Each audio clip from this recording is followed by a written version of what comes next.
মুসলমানেরা আজ বন্দুকের দিকে ফ্যাল ফ্যাল দৃষ্টিতে তাকিয়ে থাকে, অথচ সে জানে না যে তার পূর্বপুরুষরাই সর্বপ্রথম বন্দুক আবিষ্কার করেছিল। আপনি কি জানতেন? আপনি যদি না জেনে থাকেন তাহলে আপনার জন্য আজকের এই ভিডিওটি।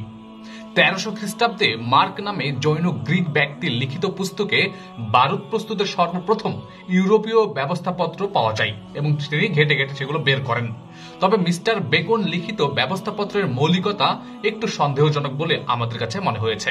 এদিকে 1300 খ্রিস্টাব্দের পূর্বেই হাসান আর রামরাহ নামক এক মুসলিম যোদ্ধা তার অশ্বারোহণ ও যুদ্ধ কৌশল সম্বন্ধনীয় পুস্তকে বারুদের কথা উল্লেখ করে গেছেন।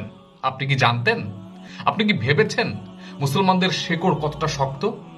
তিনি প্রধান উপকরণ সোরা সম্বন্ধে ও আগ্নেয় অস্ত্রাদি নির্মাণে তার ব্যবস্থার ব্যাপারে সকল কিছু লিখে গেছেন। তার সাথে মার্ক লিখিত ব্যবস্থাপত্রের এক আধটুকু নয়, অবিকল মিলে যায়। বইটির নাম আল ফুরুসিয়া ওয়াল মানাসিবুল হারাবিয়া নামে এরকম একটা বই পাওয়া যায়। আপনি চাইলে ইন্টারনেটে ঘেটে দেখে নেবেন।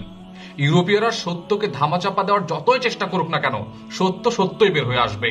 সত্য কখনো গোপন থাকে না।